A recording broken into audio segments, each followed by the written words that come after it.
Salam şagirdlər, mən Allahverdiyev Nərmin müəlliməm. Bu videoda mən sizin üçün 8-ci sinif yeni biologiya dərsliyindən insan orqanizmində həzm prosesi mövzusunun izahını paylaşacağam. Biz bilirik ki, orqanizmdə baş verən proseslərin həyata keçirilməsi üçün belə deyək də ona bir təkan lazımdır. Hansısa bir xüsusiyyət, hansısa bir maddə bu reaksiyanı sürətləndirsə, bu reaksiyalar daha yüksək sürətlə getdiyinə görə proses daha uğurlu baş verə bilər. Və bu proseslərin birini həyata keçirən, yəni bir neçəsini belə deyək də, əksər hissəsini həyata keçirən fermentlərdir. Fermentlər orqanizmdə kimyəvi reaksiyaları sürətləndirirlər, özləri isə dəyişməz qalırlar. Yəni reaksiya müddətində ferment istifadə olunmur. Sadəcə olaraq ferment reaksiyanı sürətləndirir. Məsələn, zaman keçdikcə fermentin miqdarı dəyişmir. Bu şəkildə qrafikdə göstərilir. Və fermentlər kimyəvi tərkibinə görə zülaldır. Yəni bütün fermentlər zülaldır. Amma bütün zülallar ferment funksiyası yerinə yetirmir.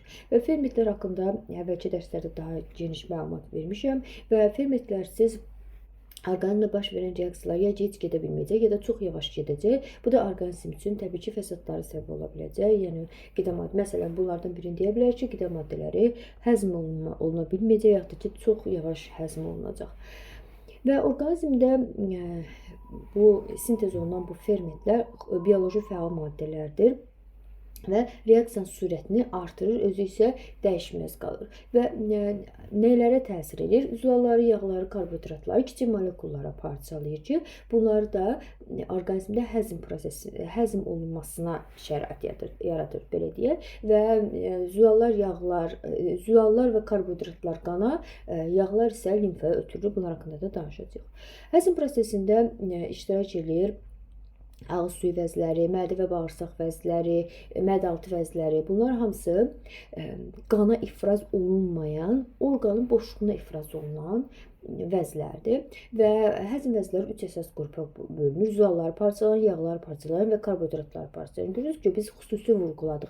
Karbohidratları parçalayan, yağları və zülalları parçalayan. Yəni zülalları parçalayan ferment yağları parçalaya bilmir. Yağları parçalayan ferment zülalları parçalaya bilmir və ya da karbohidratları parçalaya bilmir. Hər bir reaksiyanın baş verməsi üçün spesifik fermentlər təsir göstərməlidir. Məsələn, bu hissəyə nəzər sarsaq görəcəyik ki, zülallar həzm orqanlarında həm əldə, həm nazik bağırsaqda parçalanır. Bunlar haqqında geniş danışacağım və bunları da belə deyək də harada parçalanmasından sonra müvafiq fermentlər, yəni zülallar təsir edir. Eyni zamanda karbohidratlar ağızda, nazik bağırsaqda parçalanır. Və yağlar da nazik bağırsaqda parçalanır. Yəni karbohidratların həzmi ağızda başlayır, kimyəvi həzmi ağızda başlayır. Kimyəvi həzm nə deməkdir? Yəni karbohidratlar qlukozaya parçalansın, yəni son parçalanma məhsullarına qədər. Zülallar amid turşularına parçalansın, yağlar gliserin və yağ turşularına parçalansın. Bu qədər çox xırda hissəciklərə qədər parçalana bilirsə, deməli kimyəvi həzmdir. Amma məsələn yağlar sadəcə xırdalanır, xırda yağ damlalarını çevirirsə, bu oldu fiziki həzm. Yəni, tutaq ki, mən soyuducudan bir hissə yağ götürmüşəm və onu çox kiçik hissəciklərə parçalamışam. Mən onu nə qədər kiçik hissəciklərə parçalasam da limfanın tərkibinə daxil ola biləcək qədər xırda olmayacaq, düzdürmü? Çünki mən ona fermentdə təsir etmədim. Eyni zamanda da yəni fiziki həzmə məruz qalırsa, o mənim sadəcə soyuducudan götürərək xırda hissəciklərə parçaladığım kimi hissəciklərə parçalanır. Yəni son parçalama məhsullarına parçalanmır. Yəni gliserin və yağ turşularına qədər parçalanmır və yaxud da karbohidrat qlukozaya qədər parçalanmır. Zülallar amin turşulara qədər parçalanmır. Əgər ora qədər parçalanırsa, deməli kimyəvi həzm baş verir. Sadəcə xırda hissəciklərə parçalanırsa, buna fiziki həzm və yaxud da ki, mexaniki həzm deyirik. Deməli, karbohidratların kimyəvi həzmi ağızda başlayır, nazik bağırsaqda yekunlaşır.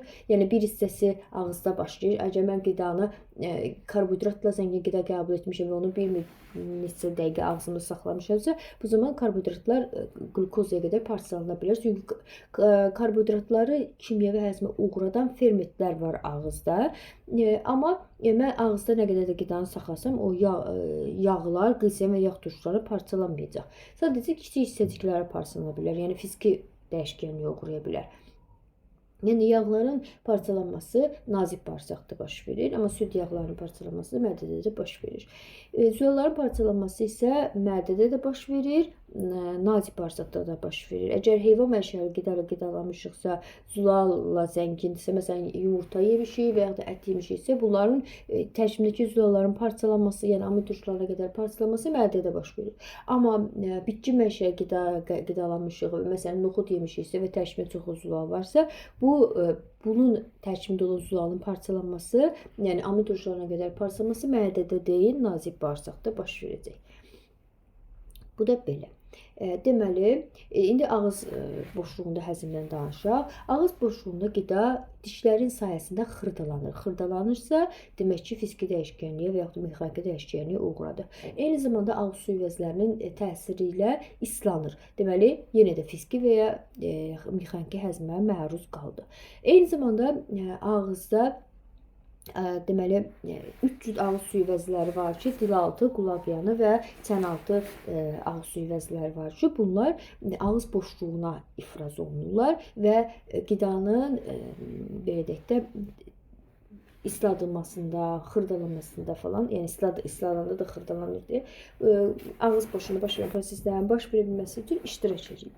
Və ağız suyu zəif qələvi reaksiya malikdir. Ümumiyyətlə, indi digər həzm orqanlarında da onların mühitini deyəcək ki, necə bir mühitdə olur və ağızla zəif qələvidir. Bu, onun öz funksiyasını yerinə yetirə bilməsi üçün mühitdir. Yəni, ağızda əgər fermentlər varsa, o fermentlər bu mühitdə təsir göstərə bilir. Məsələn, mən ağzı turş mühit eləsəm, o fermentlər təsir göstərməyəcək. Ona görə də hər bir həzm orqanlarının o hansı orqandırsa, o müvafiq mühitdə təsir göstərməlidir ki, müvafiq mühitdə normal şəkildə müvafiq mühitdə olmalıdır ki, yəni bura həmin fermentlər, həmin orqanda olan fermentlər öz fəaliyyətini davam etdirə bilsin.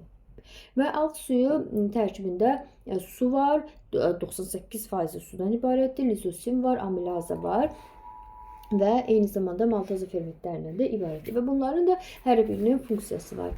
Su dedik ki, qidanın isladılmasında rol oynayır və eyni zamanda məsələn biz qida nəm olmalıdır ki, biz onu rahat uda da bilək. Eyni zamanda qidanı sürüşkən halına salan fermentlər də var ağızda və lizosim burada zərərli maddələri zərərsizləşdirmə funksiyasını yerinə yetirir.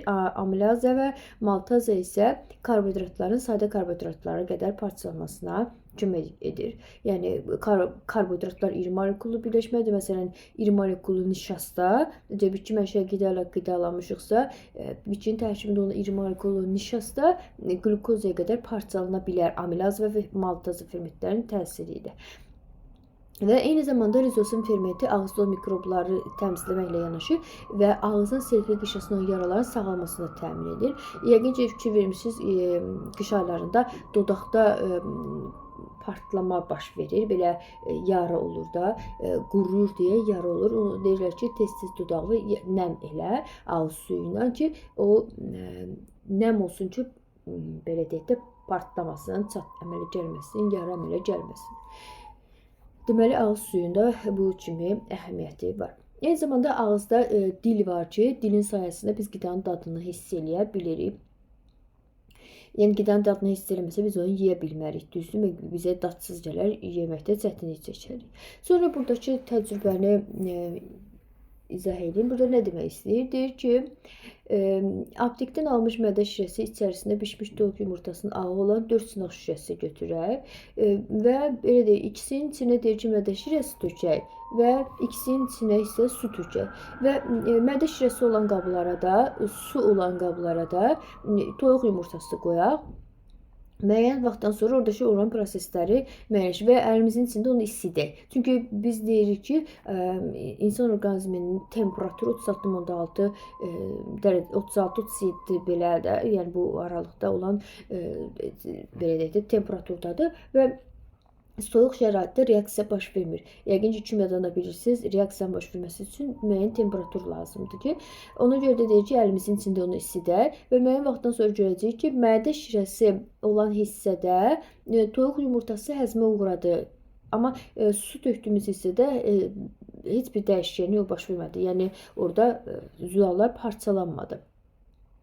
Çünki mədə şirəsi zülallara təsir eləyə bilir, amma su zülallara təsir eləyə bilmir. Bu da belə. Sonra keçdik mədədə həzm. Deməli bizim həzm orqanlarımız nə idi? Ağız boşluğu, mədə, bağırsaqlar bu həzm sistemi orqanlarımızdır. Ağız suyu fermentləri lizozim, amilaza və maltaza, mədə fermentlərinə aiddir. Pepsin, ximozin, lipaza, xlor turşusu və selik bunlar mədədə ifraz olunurlar. Və bunların da hər birinin özünə məxsus funksiyaları var. Bədən daxili selektiv qişrasındakı vəzlər pepsin, ximozin, lipaza adlanır. Və pepsin fermenti zülalları lipaza süd yağlarını, ximozin isə süd zülallarını parçalayır. Yəni belə deyək də, spesifik olaraq, məsələn, lipaza süd yağlarını parçalayırsa, eyni zamanda gəlib süd zülallarını da parçalaya bilməz. Hərlərinin belə deyək də, öz funksiyası var. Mədə vəzlərini ifraz etdiyi şirənin tərkibində xlor turşusu da var. Əgər xlor turşusu ifraz olunmazsa nə baş verə bilər? Xlor turşusunun təsiri ilə pepsin aktivləşir. Əgər xlor turşusu ifraz olunmayacaqsa, onda pepsin də aktivləşməyəcək. Belə deyək də, mədədə xlor turşusu turş mühit yaradır. Turş mühit yaratması da digər fermentlərin fəaliyyətinin aktivləşməsinə səbəb ola bilir. Əgər tutaq ki, mədədə turş mühit deyil, qələbə mühit olsa, mədədə olan fermentlər fəaliyyət göstərə bilməyəcək. Və həzm prosesi 36-37 dərəcə Selsi temperaturda baş verir. Eyni zamanda xlor turşusu belə deyək də, zərərli maddələri zərərsizləşdirmə funksiyasını da yerinə yetirir və mədənin hərəki fəaliyyətinə səbəb ola bilir. Bu nə deməkdir? Yəni mədə əzələlərinin hərəkətinə səbəb ola bilir. Əgər mədə əzələləri hərəkət edirsə, bu orada fiziki dəyişkənliyin baş verməsinə səbəb ola bilir.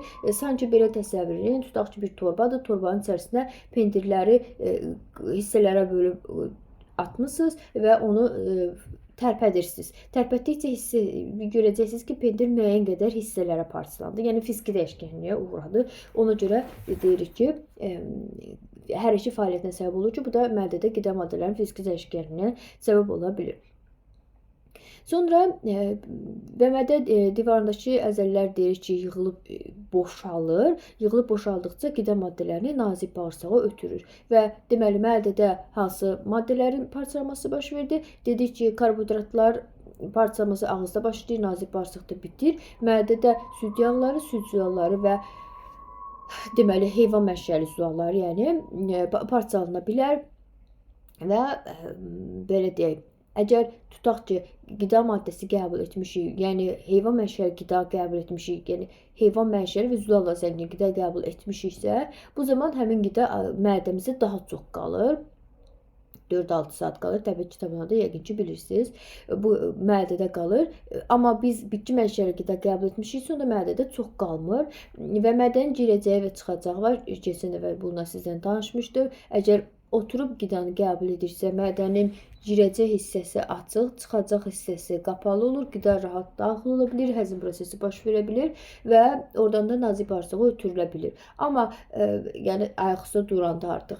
Amma biz mədədə 4-8 saat qida həzm olunsa, biz 4-8 saat, köhnə kitablar 4-8 yazıb, həmiyyət dərsliyində 4-6 saat yazıb. Yəni biz 4-6 saat oturub yemək yemirik ki, qidanı qəbul edəndən sonra durub ayaq üstə gəzəndə artıq ondan sonra 4-6 saatdan sonra artıq qida maddəsi nazik bağırsağa ötürülür. Amma ayaq üstə yemək yeyəndə mədənin ağız hissəsi qapalı olur deyə, ona görə qida ora belə deyək də güclə daxil ola bilir. Bu da sonra mədədə ağrıya səbəb ola bilir. Və gün ərzində mədədə 1,1-2 litrə qədər mədə şirəsi ifraz olunur. Bu da belə. Ümid edirəm ki, demədiyim bir şey qalmadı mədə haqqında. Və eyni zamanda mədənin selektiv qişrası var ki, bu mədənin divarlarını, burada selik ifraz olunur və mədənin divarlarını bu xlor turşusu turş mühit yaradır. Yəni mədənin divarlarını o turş reaksiyalardan qoruyur. Çünki turş bir şey qıcıqlandırıcı təsir göstərir. Yəni mədədə yara əmələ gətirə bilər, mədə turşuluğuna səbəb ola bilər falan. Bunları qoruyur selik mədənin divarlarında ifraz olunur deyə. Sonra keçirik bağırsaqlarda həzm. Bağırsaqlarda həzm var nazik bağırsaq. Nazik bağırsaq deməli 12 barmaq bağırsaq, hissəsində əsasən bu proses baş verə bilir. Yəni həzm prosesi baş verə bilir və 12 barmaq bağırsaqda belə deyək, ağızda karbohidratların bir hissəsi həzmə uğrayır. Yenə deyirəm, əgər qidanı bir müddət ağızda saxlayırıqsa. Əgər ağızda saxlamırıqsa, onda tez mədəyə ötürürüksə, bu zaman ağızda karbohidratların həzmi, yəni kimyəvi həzmi baş vermir. Ötürüldü nazik bağırsağa. Nazik bağırsaqda eyni zamanda zülalların, yağların, karbohidratların da kimyəvi həzmi, son kimyəvi həzmi baş verə bilir. Yəni buradan o yana da artıq heç bir yerdə kimyəvi həzm baş verməyəcək, heç bir həzm orqanında. Yəni məsələn nazik bağırsaqdan yoğun bağırsağa ötürülsə, orada kimyəvi həzm baş verməyəcək. Və qida maddələri son pançırma məhsullarına qədər parçalanır və deyirik ki, nazik bağırsağın quruluşu burada göstərilir. Nazik bağırsağın quruluşu çay əzələ toxumasından təşkil olunub, orta hissəsi belə deyək, içərisi epiteli toxumasından təşkil olunub və burada mikroxovcuqlar vardır ki, onlar da bir qatlı epiteli toxumasından təşkil olunub. Çünki bir qatlı epiteli toxumasından təşkil olunan orqanlar əvvəlki dərslərimizdə də demişdik. Divarı bir qatlı epiteli toxumasından təşkil olunan orqanlarda mübadilə prosesləri baş verir. Yəni məsələn, tənəffüs orqanlarında qazlar mübadiləsi baş verir. Burada maddələr mübadiləsi baş verir. Bu şəkildə, yəni qida maddələri o qədər xırda hissəciklərə parçalanır ki, yəni son parçalama məhsulları artıq qana və limfə sorulmalıdır. Bu prosesin baş verə bilməsi üçün son dərəcə kiçik hissəciklərə parçalanır. Və mədəyə eyni zamanda deyirik ki, ödün, mədə deyirəm nazik bağırsağa və mədəaltı vəzinin ifraz etdiyi həzm fermentləri bura daxil olur. Belə deyək də, həzm etmir qidanı, sadəcə olaraq həzmi aktivləşdirir, zərərli maddələri zərərsizləşdirir, yağların fiziki dəyişkənliyə uğramasına kömək edir. Bayaqlarda sizə dedim ki, yəni tutaq ki, mən soyuducudan götürdüyüm yağı xırda hissəciklərə parçalayıram, bunların parçalamasında iştirak edir öd. Yəni öd onu xırdalayır sadəcə olaraq, yəni fiziki dəyişkənliyə uğradır. Ondan sonra və bir də onu deyim ki, öd və mədəaltı vəzinin axacağı eyni bir axacaqla nazik bağırsağa axıdılır.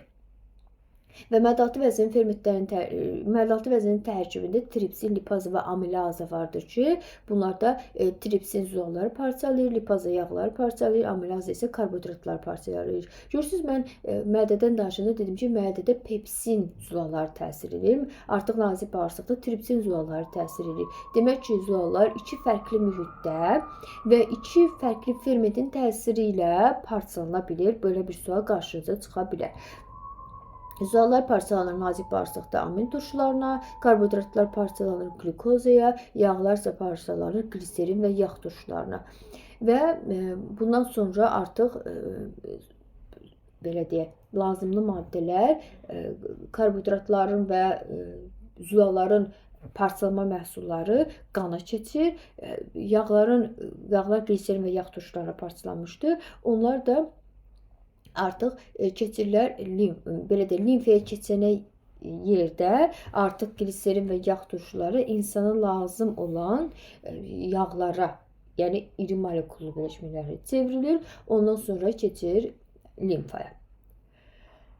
Bu da belə və mikroxovcuqların miqdarı da burada qeyd olunub. 1 kvadrat santimetr hissədə 2,5 2500 mikroxovcuq var. Bunlar o qədər kiçik hissəciklərdir ki, yəni o belə deyək də 1 kvadrat santimetr ərazisində bu qədər yerləşə bilir və qida maddələri diffuziya yolu ilə qana sorulur. Diffuziya, yəni o qədər kiçik hissəciklərə parçalanır ki, diffuziya yolu ilə keçə bilir. Bizə bilir ki, diffuziya prosesi zamanı kiçik molekullu maddələr keçirlər. Və bu da belə, sonra orada demədiyimiz bir şey qalmadı ki, deməli, bu da burada bir şey deyim və görürük ki, burada göstəriblər, yəni nazik bağırsaqda qida maddələri iri olursa qana keçə bilmir. Ondan sonra kiçik hissəciklərə parçalanır, görürsünüz, kiçik hissəciklərə parçalanır, qana keçməlidir və ondan sonra diffuziya yolu ilə keçir, yəni iri molekulalarına keçə bilmir, kiçik hissəciklər keçə bilir qana və görürsünüz ki, burada qara ilə işarə olunanlar fermentlərdir. O maddələri kiçik hissəciklərə parçalanır, onlar keçmədilər qana. Çünki fermentlər qana keçmir. Bu da belə. Və əslində kitabda qeyd olunmuyub, amma köhnə kitablarda var idi. Bir dənə onu demək istəyirəm ki, indi şagirdlər soruşa bilər ki, limfaya keçəndən yağlar limfaya keçdi, amin turşuların, yəni zulaların parçalama məhsulları, karbohidratların parçalama məhsulları keçdi qana, sonra nə baş verir? Qana keçmiş maddələr keçir qaraciyərə. Qaraciyərdə yenə də zərərli maddələrdən zərərsizləşir və orada əgər qəbul etdiyimiz qidanın tərkibində karbohidrat çoxdursa, o qlikojenə çevrilib qaraciyərdə toplanır və ondan sonra belə deyək də, oradan da qaraciyərdən çıxıb ürəyə daxil olur. Böyük qan dövranı ilə ürəyə daxil olur. Və əgər limfaya keçibsə, orada keçir limfaya, limfa düyünləri ilə limfa düyünlərində zərərli maddələrdən zərərsizləşir, ondan sonra yenə ürəyə ötürülür. Bu da bu şəkildə davam edir. Sonra bir də ki, burada da düşün müzakirə paylaş hissəsində deyir ki, kimyadan bilirsiniz ki, kimyəvi reaksiyalar zamanı katalizatorlar sərf olunmur. Yəni, bu katalizator rolunu oynayan biologiyada burada fermentlərdir. Belə olan halda fermentlər orqanizmin həzm vəzləri tərəfindən daim hansı səbəbdən əmələ gəlir? Və həzm vəzləri tərəfindən daim zülallar sintez olunur. Zülallar da dedik ki, fermentlər də kimyəvi tərkibə görə zülaldır. Onlar da istifadə olunur. Belə deyək də, reaksiyanı sürətləndirir, amma özü nə azalmır, nə də artmır. Və əgər belə deyək də, bu prosesdə problem varsa, fermentlər sintez oluna bilmirsə, bu zaman həmin fermenti biz dərman formasında qəbul edirik ki, reaksiya sürətlənsin. Çünki məsələn, qida qəbul etmişik, həzm fermentləri normal sintez olunmur və bu qida maddəsi həzm olmalıdır. Ona görə də həkim ferment yazır ki, o fermentin təsiri altında qida maddələri həzmə uğrasın. Və sonra qida maddələri keçir, belə deyək də, həzm olunmayan qida maddələri nazik bağırsaqdan keçir yoğun bağırsağa. Yoğun bağırsaqda, belə deyək, elə bil, həzm olunmayan qida maddələri, məsələn, bitkilərin həzm olunmayan hissələri, bilirik ki, bitkinin hüceyrə divarı selüloza adlanır. Yoğun bağırsaqda olan bakteriyaların təsiri altında kiçik hissəciklərə parçalanır. Yəni, tutaq ki, iri molekullu bir şeydir, bir maddədir. Onlar kiçik bakteriyalar onları xırdalayır ki, xaric olunur, rahat xaric olsun, yəni qəbizlik yaratması.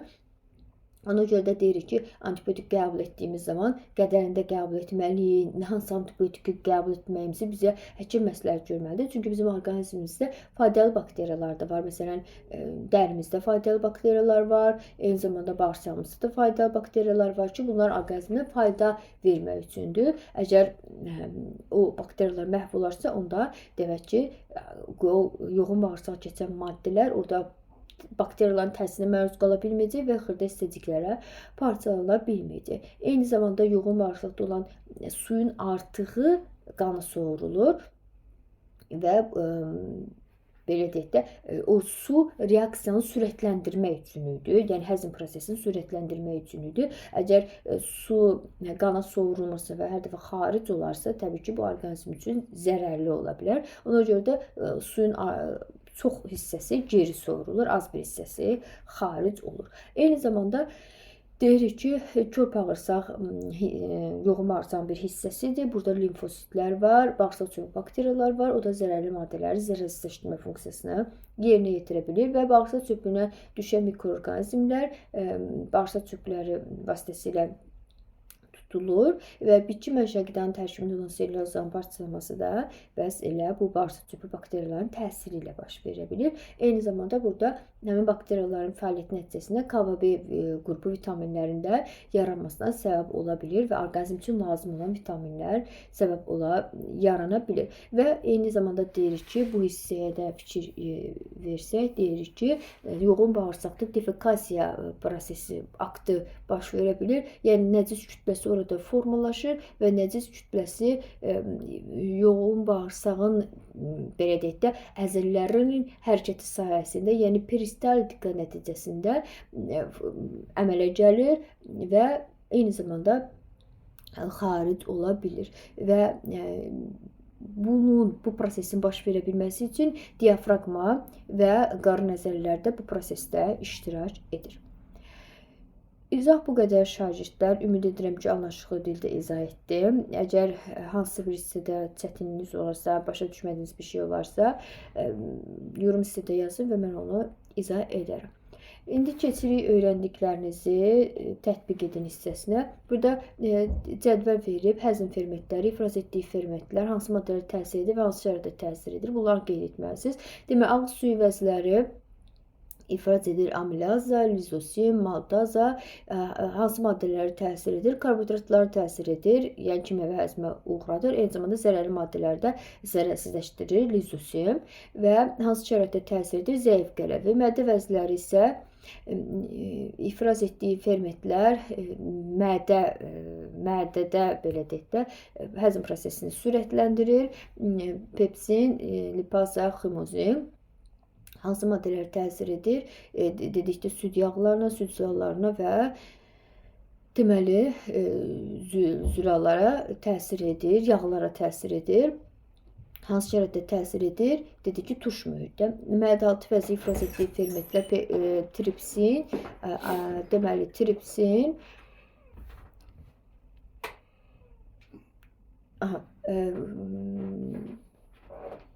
lipaza, bir də amilaza, tripsin təsir edir zülallara, lipaza təsir edir yağlara, amilaza da karbohidratlara təsir edir və mədə-altı vəzi nazik bağırsağa ifraz olunur və nazik bağırsaqda mühiti qələvidir. Qaraciyərdə ifraz etdiyi maddə fermentdir və öddür və bu öddə yağlara təsir edir. Yağları belə deyək də həzmini aktivləşdirir, sürətləndirir, amma yağı kimyəvi dəyişkənliyə uğratmır.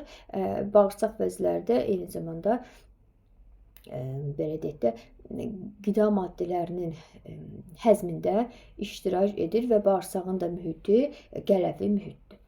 Öyrəndiklərinizi yoxlayın. Nə üçün mədədə silik əmələ gəlir? Bunu qeyd etdik ki, silik əmələ gəlir ki, orada xlorid turşusu sintez olunur və xlorid turşusu mədənin divarlarını zədələməsin. Nə üçün həzm fermentlərlə yanaşı mədə vəzləri xlorid turşusu ifraz edir? Çünki xlorid turşusu fermentləri aktivləşdirir. Turş mühit yaradır ki, fermentlər aktivləşsin. Eyni zamanda zərərli maddələri də zərərsizləşdirmə funksiyasını yerinə yetirir.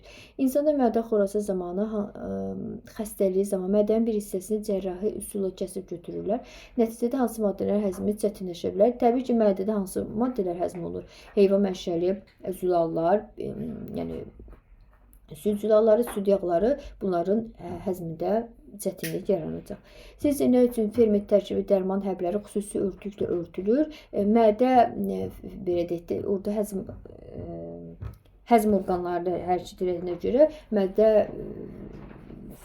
vəzləri onları belə deyək də, o orada mədədə qida maddəsi kimi parçalanmasın. Reaksiyanı sürətləndirmək üçün ora daxil olur da, yəni qida maddəsi kimi parçalanmasın ona görə. İzah bu qədər şagirdlər, hər birinizə uğurlar, sağ olun.